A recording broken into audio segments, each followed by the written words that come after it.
Hello, everyone. I'm Mike Cannici, and welcome to another edition of Valley Sports Rewind. I am very excited today. We have a longtime coach for Shelton football. He was the head coach from 1988 to 1993. In that time, he won 2 Housatonic League titles in 1988 and 1991. And of course, he was the coach for the first ever state title for the Shelton Gales in 1988. We are joined by Coach Tony Branca. And Coach, I want to thank you for coming on today. It's an absolute honor. Good morning, Mike. How are you? Good, thank you. You know, Coach, first off, before we get into your coaching, when did you play for Shelton? What years? I mean, you were a pretty good player for Shelton as well. Whether I was good or not is, the jury's out on that. But I did start playing in, the weight restrictions when I was younger. I was always a big kid, and they had Pop Warner back then, and I had to lose 72 pounds in order to play Pop Warner, so that wasn't going to happen. But I know the high school coach had contacted me when I was in 8th grade, waiting for me to come to high school in 1968. Oh, okay. And I continued. I played all 4 years at Shelton High School, was captain in 72. Right. We didn't have a very good year, but, that's my those are my years at Shelton High School, and football was for me. Football was something that I loved. Right, and you played for... Did you play for Shelton Coach? High? No, Shelton I mean Coach... George Martin. George Martin, right. George Martin, great guy. Shelton had some pretty good teams back then as well, if I'm not mistaken, correct? Well, they did just before I started to play, back in 67, right. 68, 69. There were some big teams in reference to size for the time period. I mean, they were as big as some of the teams that we see now. Right. Now, let me ask you, as you were playing, was there a point, say maybe your junior, senior year, we're going way back, but was there a point where you wanted to be a coach at that moment, or was it more after you got out of high school? Well, it was something that I knew I loved. Right. I'm an outdoors guy. I love fishing. I love boating. I love anything that has to do with outside. I enjoy doing. And when I got out of high school, I decided I went to Norwalk Community College for a while and played football there. Right. But being the oldest of 5 at home and money being tight, I wasn't able to continue playing at Norwalk Community College and just started to work. Right. And as everybody does, they always go back to what they love the most, and that was football for me. Right. And I can remember one day going up to Shelton High School a year or two after. I continued to go to the high school games. I always did. And my coach, Tony Piccolo, God rest his soul, was coaching the freshmen up at Shelton High School.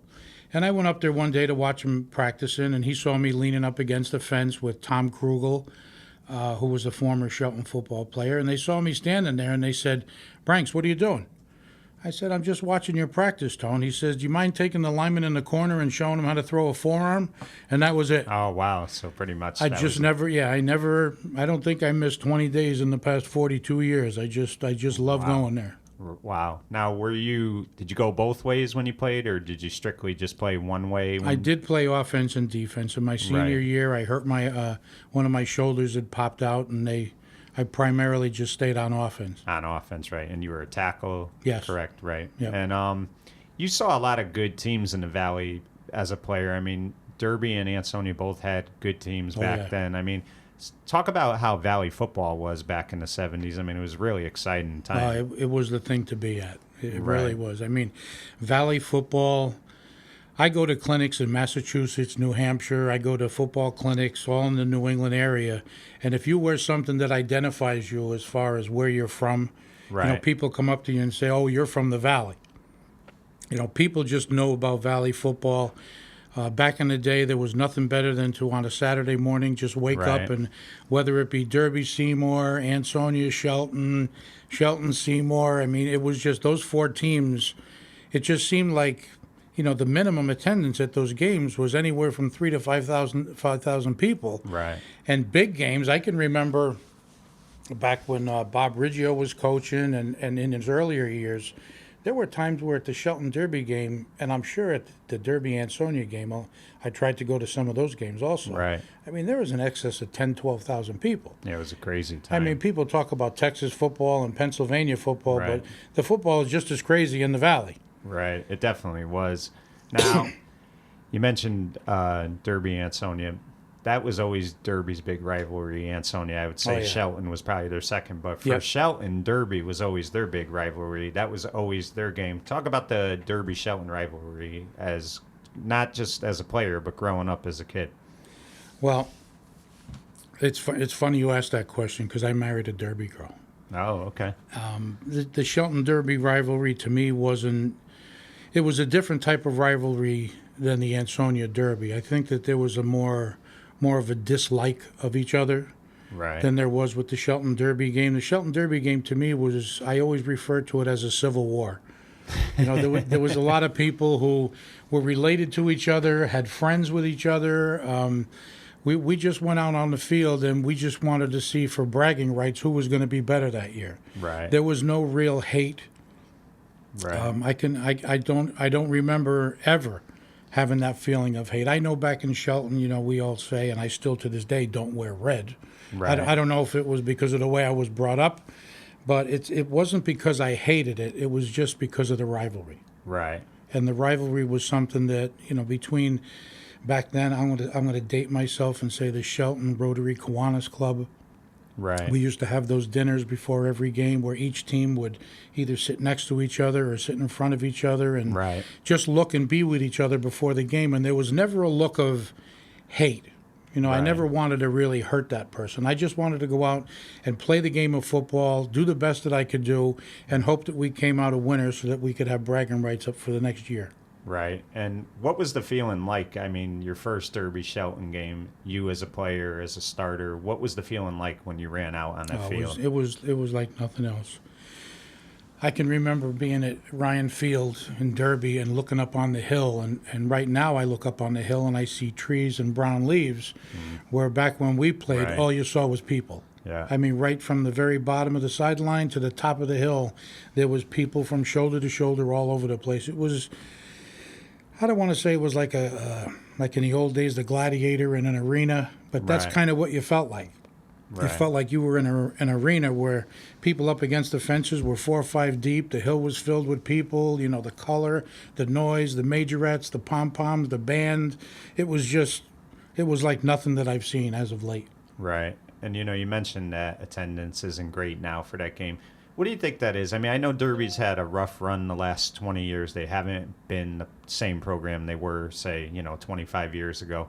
But at the same time, it's still a Thanksgiving game. You would think the place would be packed. What do you think the reason is? I mean, is it Shelton's had so much success over them the last 15 years or so? Is that part of it? What do you think the reason is? That could be part of it. You have to remember that in Derby, back when I played and in my earlier years of coaching, there was a lot of homegrown people.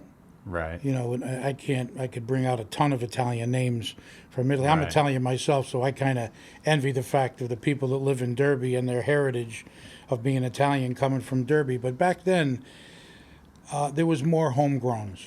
Right. And I don't want to say anything about, what it is now, but I just think that the fact that Derby couldn't expand Right. their areas as much as Shelton and the Huntington area. They build and build and build and Yeah. build to the point where we just have more and more kids coming, where Right. Derby has kind of been stagnant as far as the people coming into town. I mean, the people that I played with are dads and granddads now.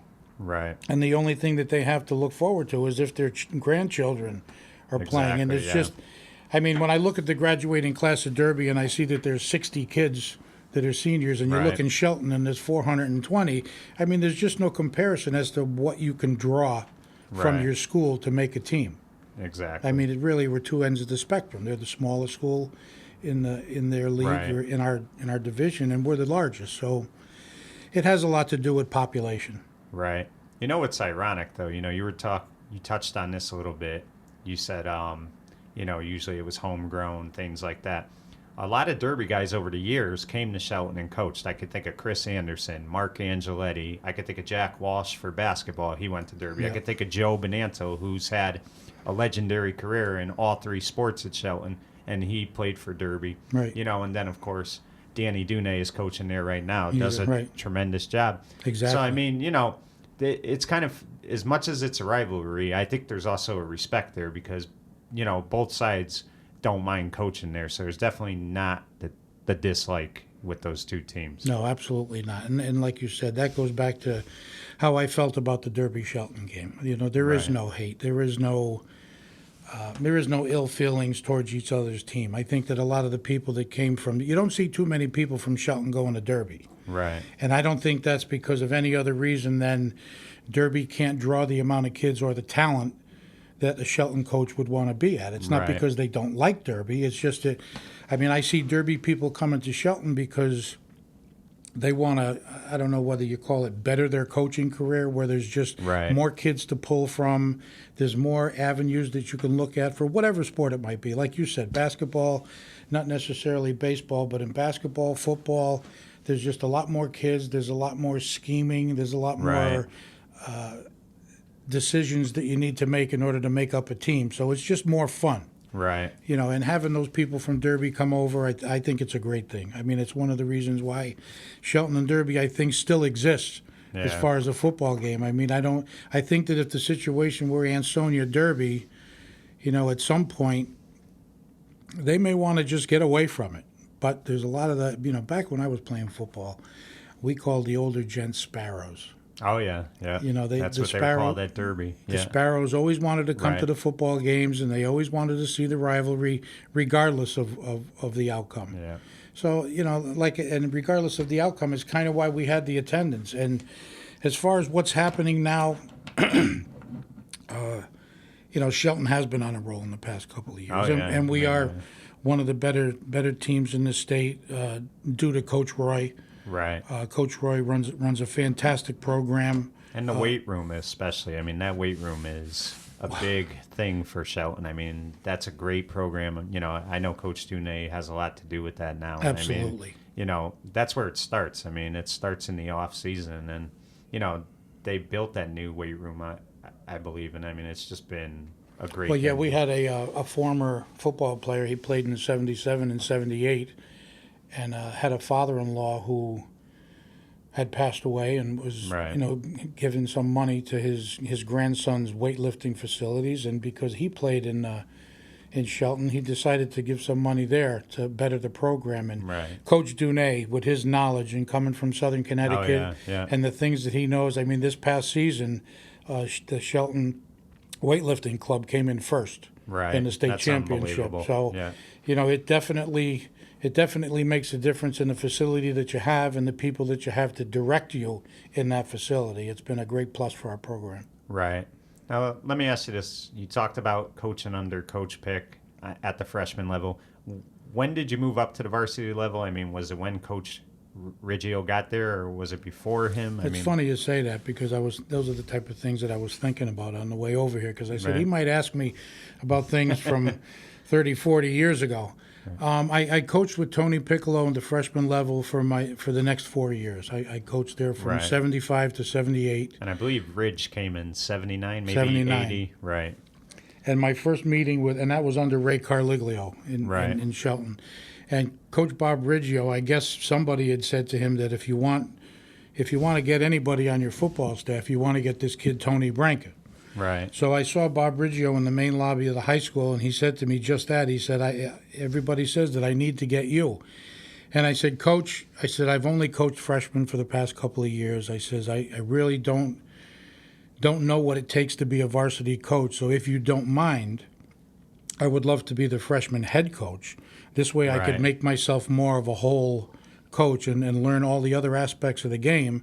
So for the first 2 years of Bob Riggio being in Shelton, I was the freshman head coach. Right. And then, as I spoke about before, this guy, Paul Paparella, who donated the money to the Shelton program and the weightlifting, he was the line coach for Bob's first 2 years, but he had to leave. And then Bob said to me, is it time for you to come up to the varsity? And I said, yeah, I guess so. You know, so in 1981, I came up to the varsity, and I stayed with Bob until 87. Right. And, you know, when Bob came in, I think the first 2 years, I think he had back-to-back 6 and 4 seasons. But little by little, that program just started to grow. I mean, he won a Whoosy, I want to say, in 1984. I mean, 84, he really did a great job with that program. Talk about Coach Riggio and some of the things you learned just by coaching under him. Great man, great coach. like you said, he did start with the program that was kind of down. It was down a little bit, and he did his homework. I can remember our first coaches meeting with Coach Riggio after the first game.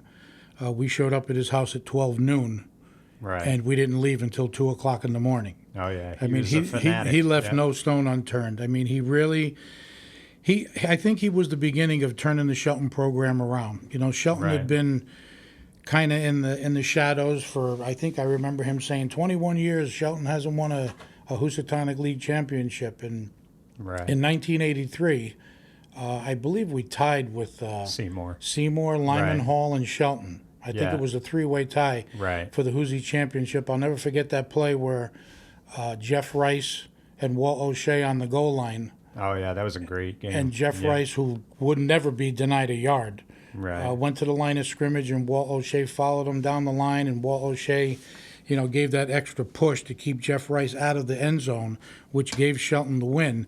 And that was the turning point. Right. I mean, Bob Riggio is just an excellent man, an excellent person. And I wanted to say that, the championship that we had won in '88 was in part because of Bob Riggio. Right. He was a great coach. The other thing is, too, state titles back then, say around 83, 84, they were maybe like 7 or 8 years old at the time, so they were still fairly new. So winning your division, winning the Hoosie was the big thing. I mean, if you won that was your championship. Oh, yeah. Yeah, because, first of all, it obviously everyone knows that they don't have the format that they have now. Right. It was only 2 teams to get in. Yeah. The teams in your class and the top 2 teams, and that was it. And if you were lucky, there was a lot of teams back then that were undefeated. And because of their playoff points and the teams that they played during the year, just never made it to the state championship. Right. I think that if Bob Riggio had been coaching in Shelton with the format that we have now, Shelton would have been there a few more times. Oh yeah, I mean, he had some great teams. One particular game against Derby that I remember was 1985. That was Derby's state championship year. That was the year they knocked off Ansonia. Ansonia was number 1 in the state. And I think you guys came into that game 5-4, big underdog, and it was played on a Saturday. It had rained on a Thursday, so it wasn't played on Thanksgiving. It was just a tremendous overtime game. And, I mean, you guys pulled off the upset, and everybody had thought you knocked Derby out. But, I mean, it just goes to show that, it doesn't always have to be the best team that wins. It's the best team who plays that day. And, I mean, that was an unbelievable upset that day. Or it's the team that really wants it the most. Right. I mean, anybody that goes to a Shelton Derby game, they say that on that day you throw the records out. Right. And it is true. I mean, I remember personally when I played, we were 1-7 going into Derby, and Derby was 9-4, 6-3. I mean, we were a huge underdog. Right. And we wound up tying the game. We were winning in the game 8-0. Derby had to come back at the end of the game to score a touchdown and go for 2 to tie the game 8-8 or 7-7, whatever it was. But for us to only have one game that year, and Derby being better, so like the game in '85, we could have been a huge underdog, but you throw the records out on Thanksgiving, and whoever really wants to play hard and win that day, that's the one that's going to take it home. Exactly. And, we're going to talk more about your coaching career, but one game I remember you as a head coach, it was the 1989 season. Derby was 6-3 going into that game, and you guys were 3-6, big underdog, and you pulled off a tremendous upset that day. I think it was a 13-3 game.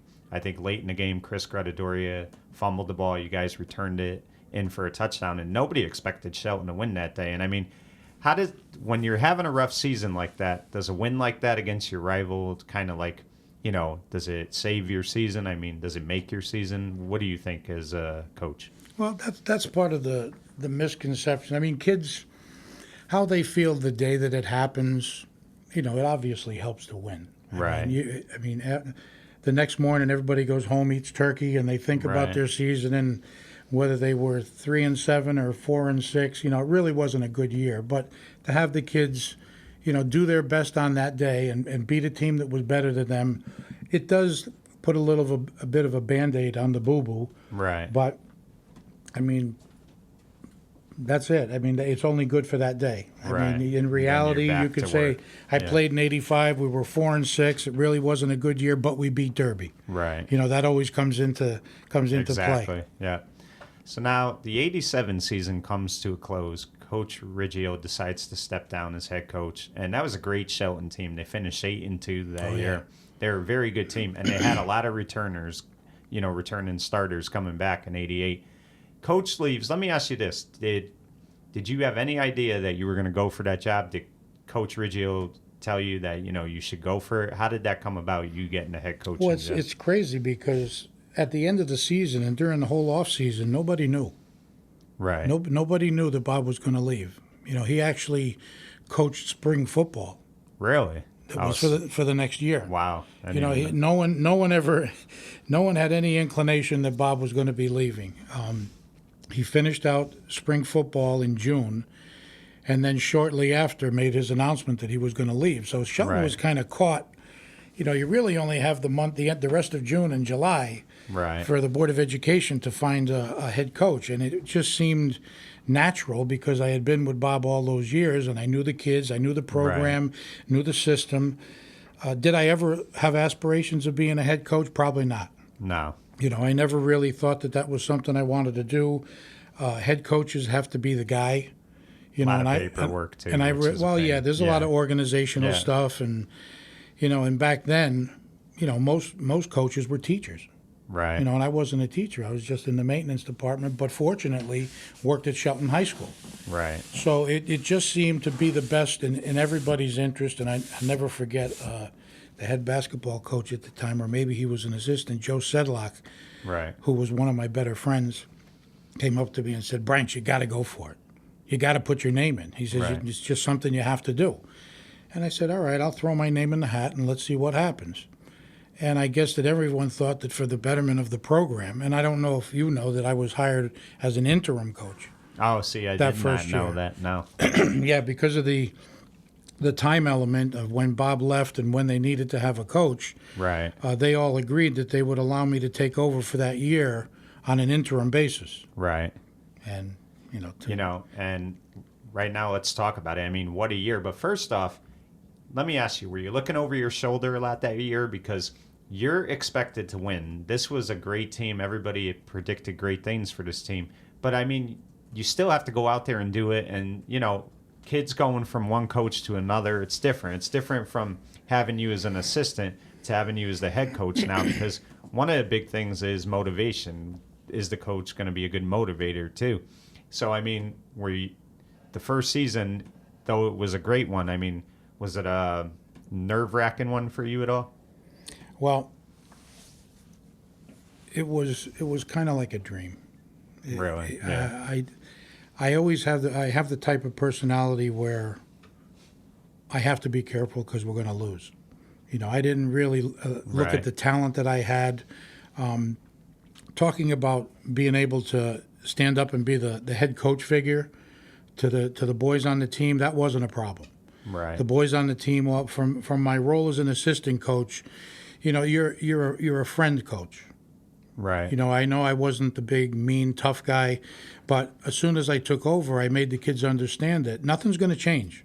Right. Nothing's going to change. I am still going to do a lot of the things that Coach Riggio did. Some of the team rules that we have are still going to stay intact. Right. Some of the things that Coach Riggio expected of you are the same things that I'm going to expect of you. Right.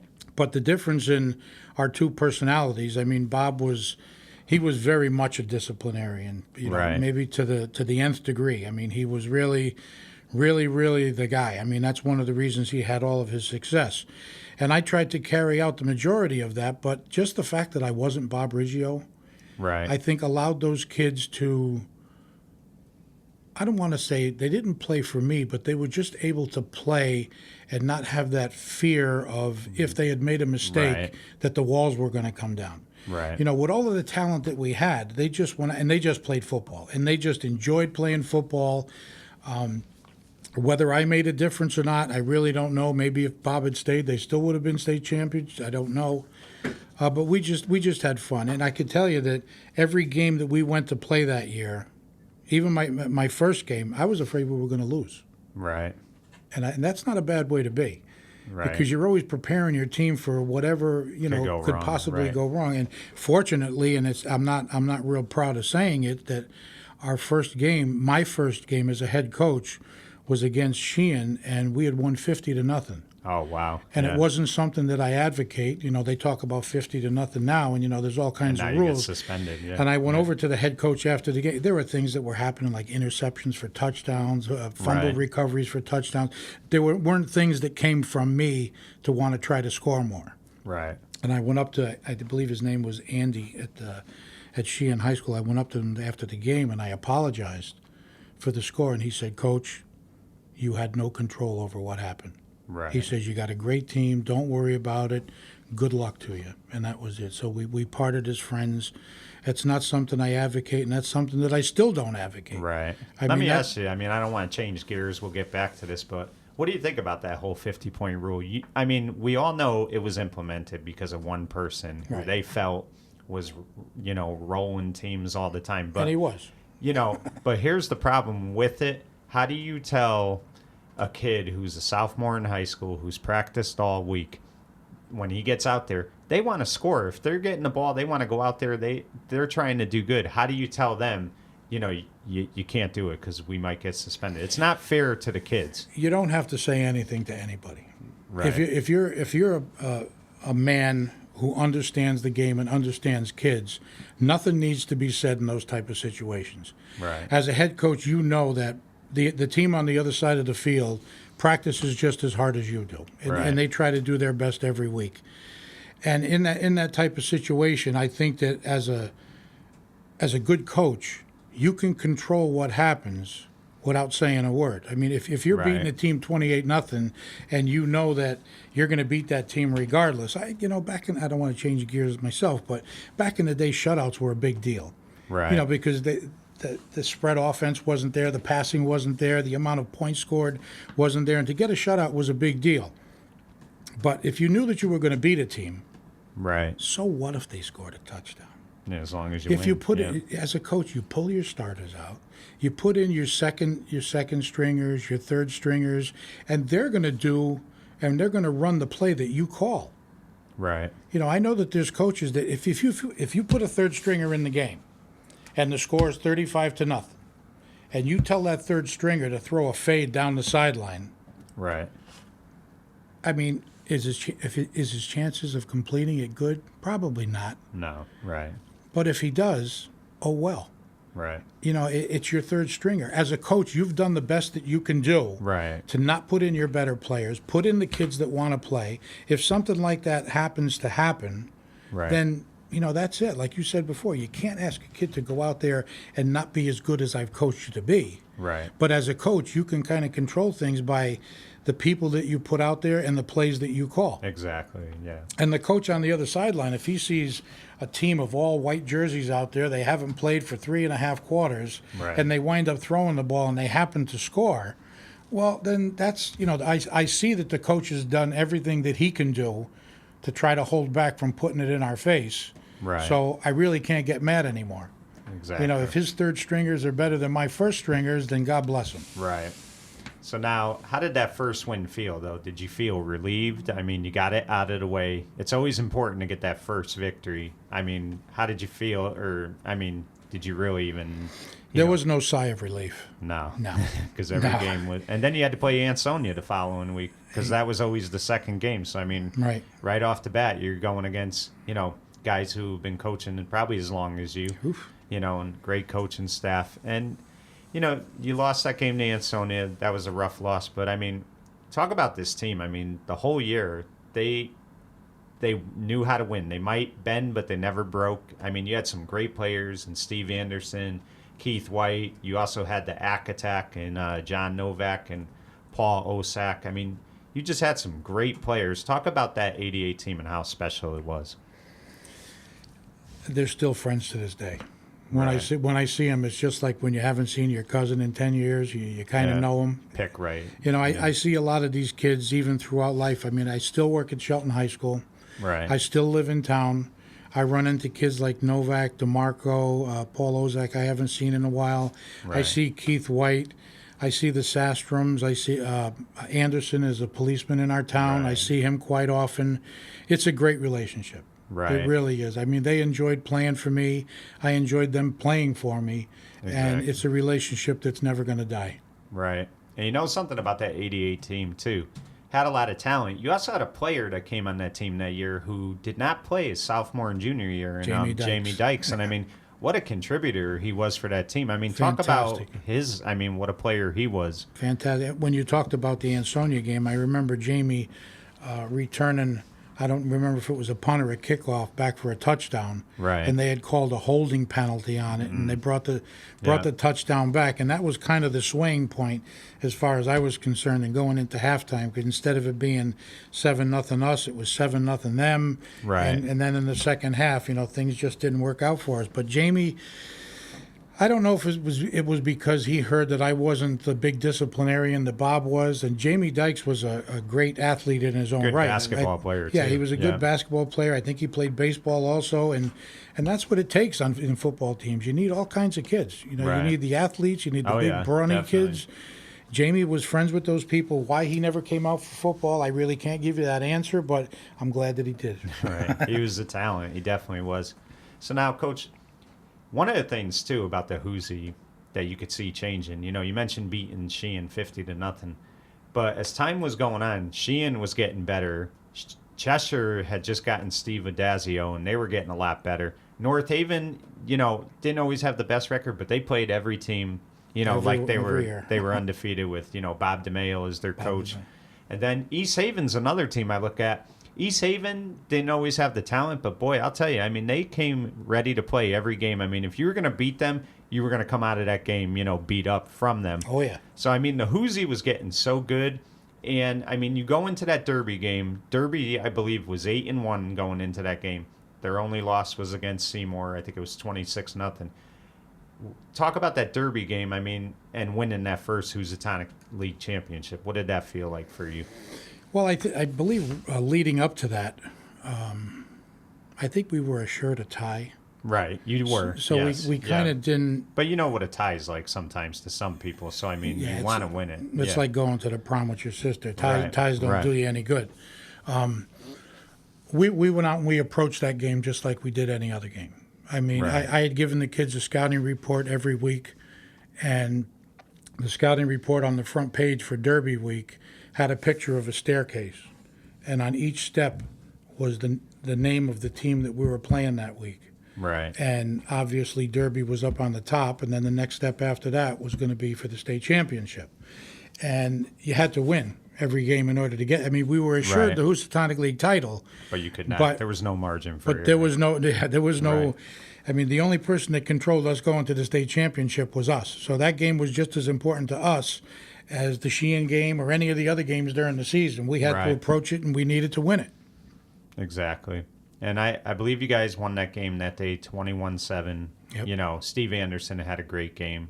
Steve's a funny guy because as great of a football player and athlete as he is, he was a very quiet guy. He wasn't the type of guy that was, going to go out at night. He was focused on playing football. But, I mean, what a player. Talk about Steve a little bit. He did his job. Steve was... And his brother Clark was a great player, Yes, too. he was. Yeah. They were both very, very intense kids. I mean, Steve Anderson, I want to call him a gritty downtown kid. Right. I mean, they were very respectful, very hard-nosed, very hardworking, very coachable. Yeah. Being a coachable kid goes a long way nowadays. I mean, even from the kids that I'm coaching now this year and back then. Back then, I think that kids just listened more. Oh, yeah. They listened more. When you said something, they really tried to perform what you were asking them to do. For a lot of kids, I mean, high school football was like, it was like their Super Bowl in a lot of ways. I mean, it was the thing that, when you're recognized in your own town, that's important to a lot of kids. Oh, yeah. Yeah, there is a difference in what happens now. Because I work in a high school, I can see that. I know back when I played and I walked through the hallways, there were a lot of kids that said hi to me that I didn't know. Right. But they knew me as... Coach Branca, right. No, as when I was playing. Right. When I was playing, they knew me as Tony Branca because I was on the football team. Right. Back then they used to have pep rallies for the football team. Exactly. Nowadays there's so many sports in the school, and everybody, the emphasis isn't just on football. The emphasis at this time of the year, it's on soccer, it's on Right. field hockey, there's cross country. There's so many sports. There's just so many more sports that the football team isn't held on that pedestal anymore. Right. I know in a lot of people's eyes it still is. I mean, mostly because of the success that the program has had. I mean, Right. we've gone to the state championship two years in a row. Haven't lost a regular season game in what, 30 games Yeah, at somebody least? told me the number the other day. I'm not a statistics guy. Right. I mean, I always say that if you're keeping stats, then you're a loser. Right. The only thing I want to know is, did you win or did you lose? Right. But we have been on a roll, and we're recognizable. Right. When a kid walks through the hallways with his football jersey on, they know that team has done very well in the past couple of years. Right. So there's a little bit of a difference from back then and now. I mean, I think the edge has to go to the football team. The football team now, I don't think that there's much of a difference in a kid wanting to be a football player now than there was back then. I think that right now that if you're a football player at Shelton High School, you're in a cult. Right. Because nowadays, in order for you to be successful in football, you really have to do a 365. Oh, yeah. And if you're not doing something with it, you're thinking about it.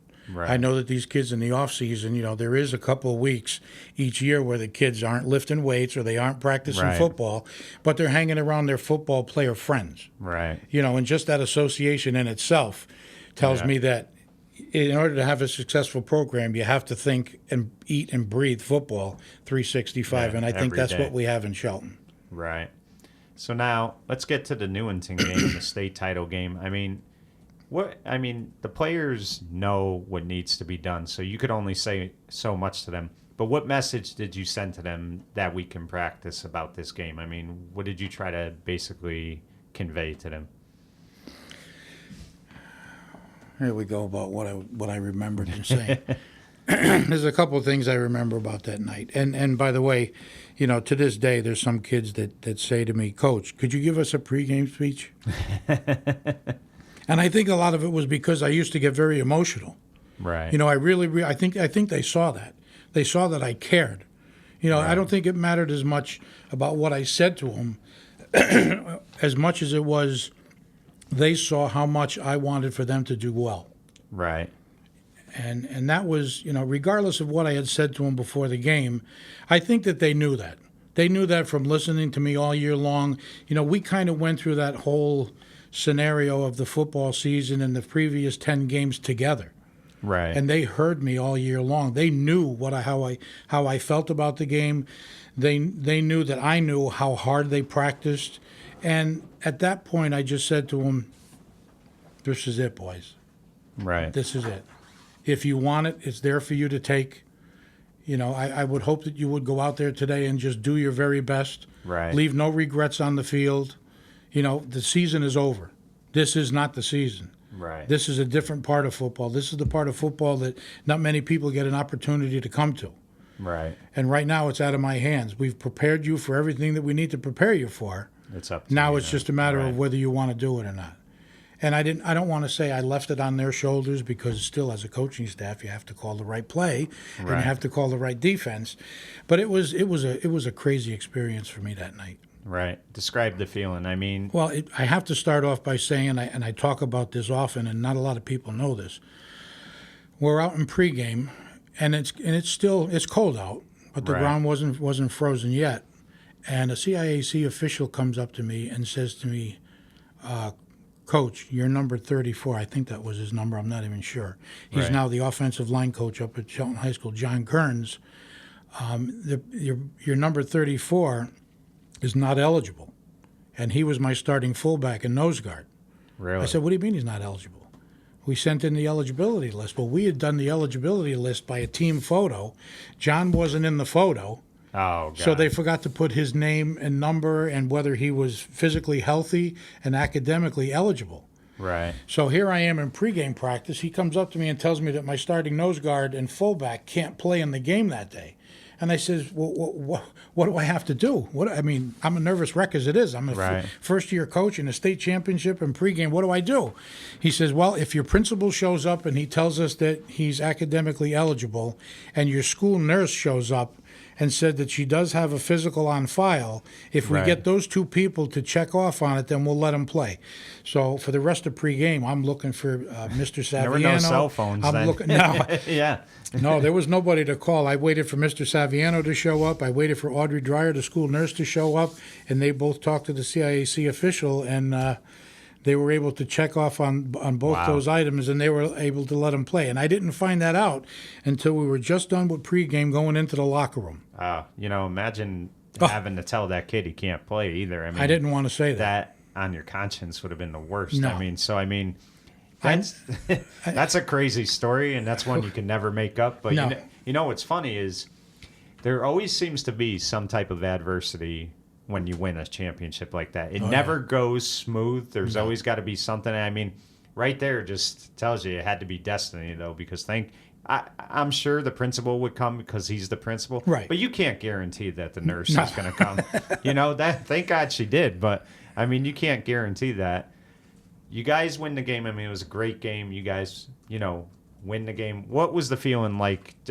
For you celebrating with those boys, it's the first ever state title for Shelton. Describe the feeling. Were you able to take it all in, or did it hit you later on? Oh, I took it all in. Yeah. Yeah, like I said earlier, when I speak to the kids, normally before a game, I get emotional. Right. And after that game, I was. Right. Yeah. I wanted to hug them. Right. That's really what I wanted to do. My family was there, the players. Right. It was ecstasy. It really was. It was like no other feeling. You can coach all your life, and coaches win state championships. Unfortunately, a lot of the coaches that do coach don't get that feeling. Nah. And I know Jeff Roy. He deservingly so. Right. He runs a great program in Shelton, and I know someday Jeff Roy is going to get that championship. Fortunately, I was able to get mine, and there's no other feeling in football, especially would it be in the first one. Right. And not just the first one for the town, but the first one for me.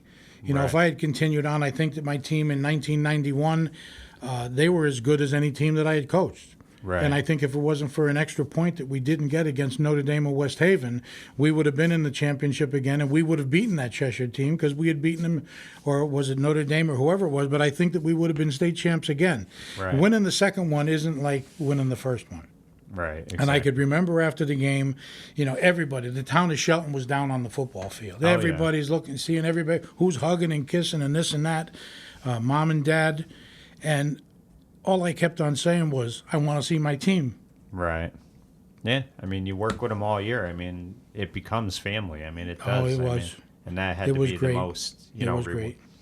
So, you come off that state title. The next couple of years weren't the best years. I think it was 4-6, maybe 3-7. 3-7, 4-6, right. yeah. You come back in 91. You had an unbelievable running back in Johnny Eason. You had Danny Field as your quarterback, Yeah. very good quarterback. That 91 team you talk about, you lose I think you guys lost the first game of the year. It was against Notre Dame, as you mentioned. Right. That was the 11th game. Then you lose to Ansonia in week 3. So you guys are 1-2, and nobody knows what this season's going to be like. But you guys rebound very nicely. You don't lose a game the rest of the year, and you win out and win your second Hoosie. Talk about that 91 team a little bit. I don't think that they knew how good they were. Right. I really don't. I know that the first game, which I alluded to a few minutes ago, I think they had a player named Tarek Saleh. Right. He was a big running back for Notre Dame, and we had held him to 64 yards in the game. Wow. We had a real good defense, and at that point, the kids really didn't. They played on those 3-7 and 4-6 teams. Right. So they weren't. You have to be a winner to continue winning. And Right. just like when Bob Riggio took over in Shelton, he took a bunch of kids who didn't know how to win yet and groomed them into learning what it took. Right. These kids had it in them, but they just didn't know it. Right. So and nothing had changed. Coaching styles didn't change. The practice program didn't change. The ideals that we had as football teams didn't change. And we were close in each of those two games. I mean, in Notre Dame and West Haven, if it wasn't for the extra point, and in the Ansonia game, I forget if it was 21-7 or 14-7. Well, I think you guys were ahead of Ansonia to start I think you guys. We might have been. I think you took a 7-0 lead, and then at one point, I think it was 14-14. They just didn't believe. They just didn't believe that it was. Right. I mean, I might have done something wrong. I mean, I was the first one. It's a very good Ansonia team too. We can't. Oh yeah. So I mean, they're always good. When we lost against two state champions. I mean, Notre Dame and West Haven was a champion. Or were they? I'm not sure. Notre Dame was. I think Ansonia lost to New London in the championship. Okay. Yeah, but they were in the championship. I think Notre Dame, in fact, in one of the polls was number 1 in the state. I think the other poll was New London, but I think Notre Dame got it for the coaches poll. I remember in that Notre Dame game, Tom Marcucci, who is still now the head coach at Notre Dame, I remember a quote he said in the paper that, I hope we don't have to see Shelton in the state championship again, because they beat us up. Yeah, I remember us putting. It's a shame that format wasn't there in '91. Yeah, because we would have. Because that '91 team was just special. I talk about Eason, and I mean Eason was not a big kid, but God, what a tough kid. I mean that kid. He was not afraid to stick his head in there. No, he wasn't. And we had, and I have to mention Dennis Bobby. Yes. And there was a lot of kids on that offensive line. Mender was a good player for a lot of times I used to hear kids say that John Eason used to grab the back of Dennis Bobby's belt buckle and just hold on, and Dennis went forward and John followed him. Right. And when Dennis stopped, Johnny took a cut, and he was a good running back. Yeah, that was a special team. I mean, it really was.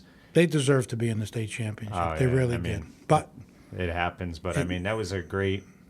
Must have felt good though to get that second Housatonic championship, because when you get the first, you always want to get that second one because you want to validate that it wasn't just a fluke. So I mean, that had to be a great feeling as well. It was. It was really nice. I still, like I do with the '88 team, I still friend the people from '91. I do with all of the kids that I play. Right. When we talk about those seasons in between the '88 and '91, I think that one of the best teams I had ever had and felt close to as a coach, I want to say it was either 1990. It might have been 1990, where we had played the season, and up to a certain point, we weren't very good. Right. And I try to associate that team with Iwo Jima, the soldiers holding up the flag on the rock. Right. Those kids were out there with J-wrap and tape and ankle braces and arms wrapped up. Yeah. And when we got to week 5, every team that we had played was 5-0. We went to week 6. The team we played was 6-0. Right. And 7-0 and 8, and it just, I don't know why it fell out that way, but everybody, once we got to mid-season, every team that we went to play was undefeated. Right. And our kids never stopped fighting. No. And they never lost a game by more than 7 points. Right. I mean, we lost by 3 points, 1 point, 4 points. We battled, and I am Ron Gaitis. I remember Ron Gaitis being the guard for that team. Yeah. Those kids to me are more special than, I can't say it's more special than the state championship because all kids are the same to me. Right. But those kids really stick out in my mind as being fighters. They were battlers. They were warriors. They were gladiators. They just never gave up. Yeah, I mean, sometimes it just... Great football team. Sometimes it happens. It doesn't mean that they didn't come ready to play, but... They weren't winners on their record, but they were winners in my heart. Right, exactly. Coach, I'm going to bring this up. This was the 93 season. It was your final season. I want to say during that bye week before Derby, you had announced that you were going to step down as head coach. Number one, before we talk about that game, did you just decide at that point that you didn't want to be a head coach anymore? I mean, were you burned out a little bit? What was the factor in stepping down? I think that a lot of things were going on in my life. Right. I knew I was about to get married. Right. Or maybe I just got married. Yeah, I got married as soon as the season following. My last year was in '93. I got married in '93. I wanted to start a family, and I wasn't quite sure whether football was going to be part of that lifestyle. Right. I knew I still wanted to be in football, but maybe not just in that capacity. Right. And Joe Benanto, who who took over after I left, was a great coach. And I believe he coached your final season with you. He did. He was the offensive coordinator. Right. He was an assistant coach under me my last year. And, a lot of the coaches from that era, Kenny Roberts and Bill Maloney, and I'm not quite sure if Tony Piccolo and Howie Gurr was still there because, when people come and go in years, I don't really remember what happens. But they had all said to me that, why are you resigning? And I said, well, and they asked me this after I made the announcement. Right. I said, guys, to being a head coach, it's not just coaching on the field every day. In the off season, you have to go to scholar athlete banquets. Yeah. People are asking you to attend their banquets. I had to go to the league that was out there, the Quinnipiac League. Asked me to be a guest speaker at their banquet. You're going to the Walter Camp banquets. You're always doing things. They said, well, if those are the things that would have kept you to stay, then you should have told us, and we would have done it for you. They wanted me to stay, right? And they didn't really know my reasons why I wanted to leave. Other than you just and they said to me that we would have done that for you, right, had you stayed. And I said, well, I already made my announcement. I said whether that would have worked or not. I mean, I think that to be a head coach, you should be the head coach. Right. If somebody calls on the Shelton head football coach to be somewhere, he's the one that should be there. You shouldn't send a substitute. Right. And if I couldn't fulfill my duties as that guy, then it was time for me to go. Right, exactly.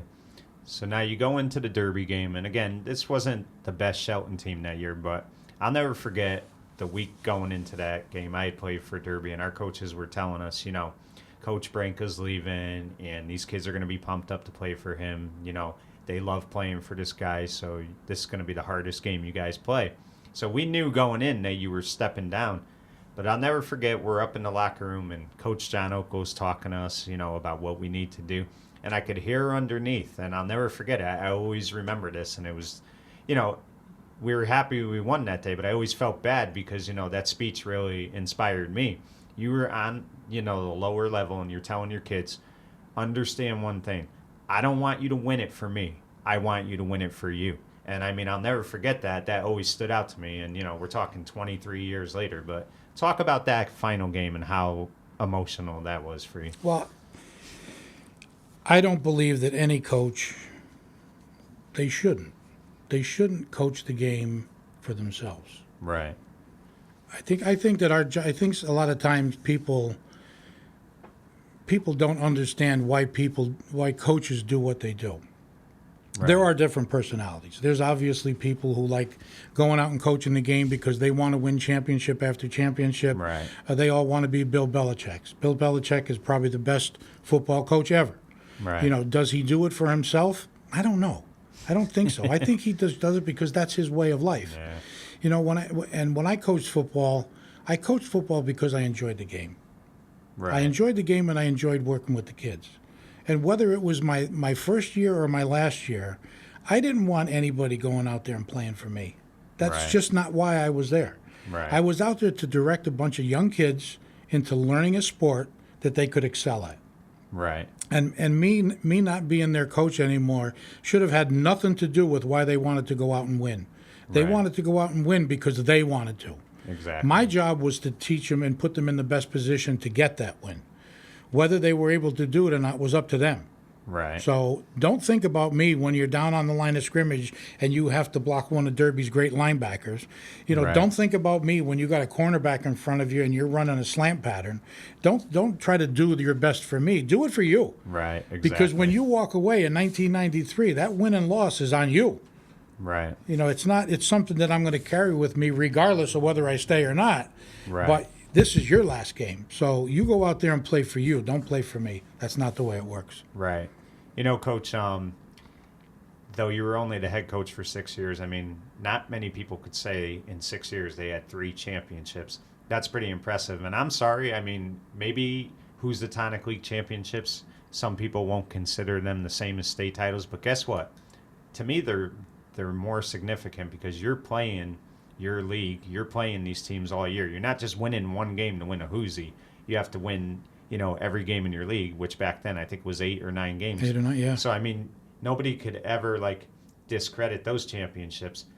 But what I had noticed about you is, as we talk today, we're talking 23 years later, and you're still coaching. And you're coaching at the freshman level because you love coaching. And if I remember, you came back in 96 or 97 and were the head freshman coach, if I'm not mistaken. You've also done Pop Warner as well. And you even had a stint in Newtown, if I'm not mistaken, with Coach Roberts for a few years. So just, I mean, talk about, you love coaching more than anything. It's always been in your blood. You don't get tired of it, do you? And I don't know. I don't. No. I don't. And I don't know where it comes from. I think it's just, I love it. Right. I obviously love it. And yes, I did come back. When I retired in 93, I took a year off and went down in Pop Warner with Nick Aprio, who's now the head coach at Emmett O'Brien. And he announces our games for us. I went down and coached with him in Pop Warner. We won the Southern Championship in Pop Warner. Right, yeah. Then I came back up to the high school, and I was an assistant coach for Joe Benanto and the line coach when we won the championship in 95. Right. And then a year after that, I think 1 or 2 years after that, I became the freshman head coach. I really, to be a varsity coach, you have to dedicate a lot of time in your life. Right. And, I wanted to ease up a little bit. Being a freshman head coach was enjoyable to me. I did that for a couple of years. And then, like you said, a good friend of mine, I coached with him. He coached for me. Then I went to coach for him in Newtown, and we were there for 7 years. We went to a state championship there against the fantastic Fitch team. We weren't able to get that, but I never regret going to Newtown because I had a great time there. Right. The kids there were great. You guys pulled off a great upset against Massac. I remember Kenny had a couple bad years there. Yep. He was feeling the pressure. And then that 1 year, I think you guys had a real bad loss to Pomperog. They beat you maybe 54-7. Oh, yeah. And then you guys rebounded the rest of the year, went 7-2-1, and you pulled off that upset on Thanksgiving Eve against Massac. That was a, very... underrated Newtown team that year, but that really got Newtown winning again because after that, his last few years, you guys were like 8-2 a couple of years, and he really turned it around. And we had some good players too. Newtown's a great place to coach. I mean, they really have a lot of parental support with the kids. Right. The school is really into what they do, and I felt like I was in Shelton. It was really a very similar situation being there. Right. And when I had the opportunity to come back, Kenny had resigned, I had resigned. Neither one of us knew that we were going to stop coaching in Newtown that year. Right. We went to the banquet. I said I was leaving, and then immediately following, Kenny said the same thing, and I was like, oh, wow. I mean, we're going. And he's done a great job with that AYF program. Oh, in the last few. Yeah, Kenny's kind of built great. these kids, that are sophomores right now, coaching that group. I think he coached them since fourth grade, and they won the championship a couple years ago. Yep, in seventh grade. He's a great coach, great guy. He really is. He really is. I consider Kenny one of my children. Right. And I started coaching Kenny when he was a freshman in high school, and his 4 years of high school, I coached him all those years. And when he got out of high school, he coached with me, and then I coached with him. We're just very good friends. We understand each other. He's that type of person where I say if I don't see him in 10 years. I could walk up to him and we can have a conversation like I saw him yesterday. Right. I know him, he knows me, and it's a great relationship. Yeah. Another coach I just want to briefly mention because he always has very nice things to say about you, and he's a character as well. And I had him at Derby, was Ronnie Leno. I mean, one of the best, people you'll ever meet. And I mean, he's always had nothing but fond things to say about you. Great guy. Yeah. Great guy. Matter of fact, he was coaching with us out in Newtown. Yeah. I think he ran the defense 1 year. Yeah. He's a great asset to any program. He's just a great guy. Yeah, really great guy. And we love to go out and eat together. Oh, yeah. Ronnie could eat. We could spend all day telling Ronnie's stories. Oh, my God. I think he knows every restaurant from here to Maine. And the funny thing is everybody knows him. Everybody. Yeah. He's like the nowadays Tony Piccolo. Right, exactly. So now, Coach, let me ask you this before we leave here today. What does Tony Branca want to be remembered for? Because I don't think you're a type of person that cares about the spotlight. You don't have an ego. But if you, all those years of coaching, what is the one thing, if somebody said, what would you like to be remembered for, what would it be? That's a rough question. No. Good coach, good friend. Yeah. I mean, that's really what it comes down to. I mean, I think that anybody that's ever played for me or worked with me knows that I'll be true to them Right. as I would hope that they would be true to me. My goal in life, in talking about the game of football, is I would hope that I was able to help each kid learn the game. Right. And along with that, and I think I wrote this in a few when I was head coach. I said this numerous times, and I think that that is part of this is being missed out with nowadays kids. You know, coaching 41, 42 years, I never even stopped to think how many years it is. But back in the day, I always thought that it was very important for every kid to have respect, Right. and be responsible. Right. And I think that those two words are something that are starting to slide nowadays. Yeah. You know, like you said, I'm still coaching now, and I don't think it's the kids' fault. I don't think it's the kids' fault. I think that it's society, Right. and by society I mean there's a lot of parents who both have to work. They're not home with their kids all the time. Right. How many kids that go to school nowadays sit down at dinner at night with both their parents, Right. whatever the situation might be as to why they're not, and being responsible for your own actions. Right. You know, so respect and responsibility to me are something that I think I've always strived to try to get each kid to have. Right. You have to be responsible for your own actions. Right. So when I'm coaching you into trying to do something, whether it be your position or whatever your role is on the team, Right. it's your job to achieve that. And most of all, and it's funny because I still do it now, I'll walk through the hallways and a kid will go, and I don't know why kids nowadays, they like to call someone by their last name.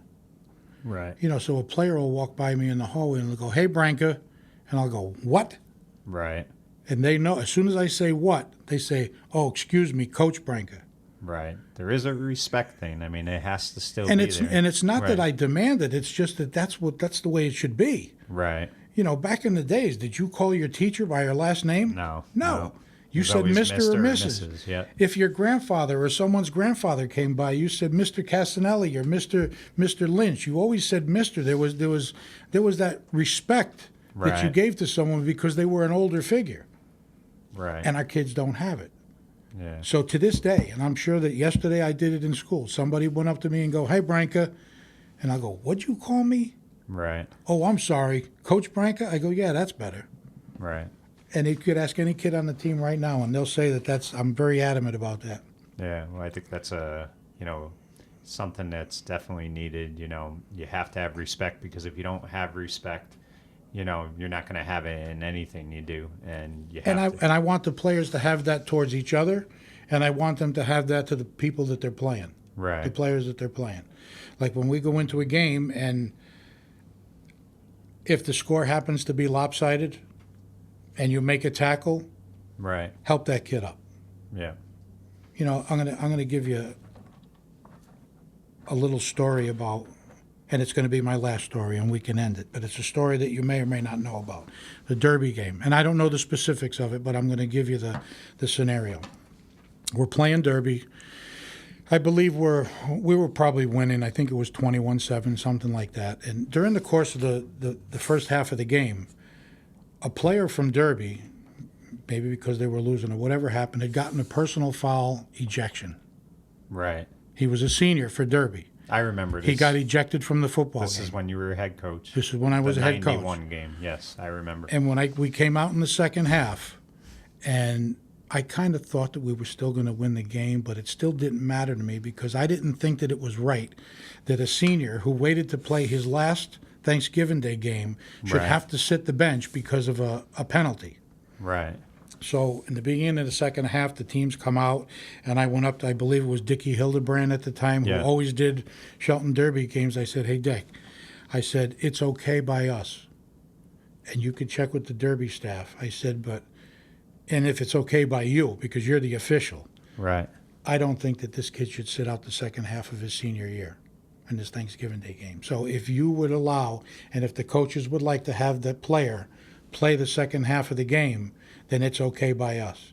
Right. And I just walked away from that, and Dickie went over to John Oko or Charlie, whoever was head coach at the time, and and they eventually allowed the kid to play the second half. After an ejection, Right. he came back in and played the second half of the football game. And that's something that, there's people that come up to me from Derby and they go, "Hey, Tone, I still think that what you did that game was, you're the man. You're the guy who Right. people look up to because of the things that you do and the way you handle yourself." Did the player ever know you did it? Or Oh, yeah, he came up to me after the game and did shook he? my hand. Yeah.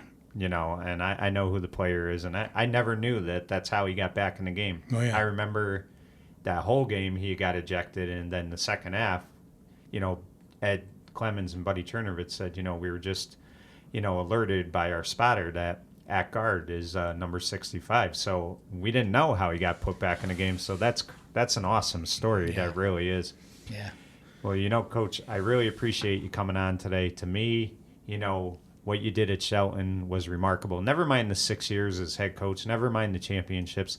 Just the fact that you've done it for over 40 years and you're still teaching these kids not only about the game of football, but also about life's lessons. I really think that's important, and I really do appreciate you coming on today. Thank you. Well, it's been my pleasure. Thank you very much for having me. Thank you, Coach. For Valley Sports Rewind, I'm Mike Cannici. That was Coach Tony Branca for the Shelton Gales. I'm saying good night, everyone. Take care.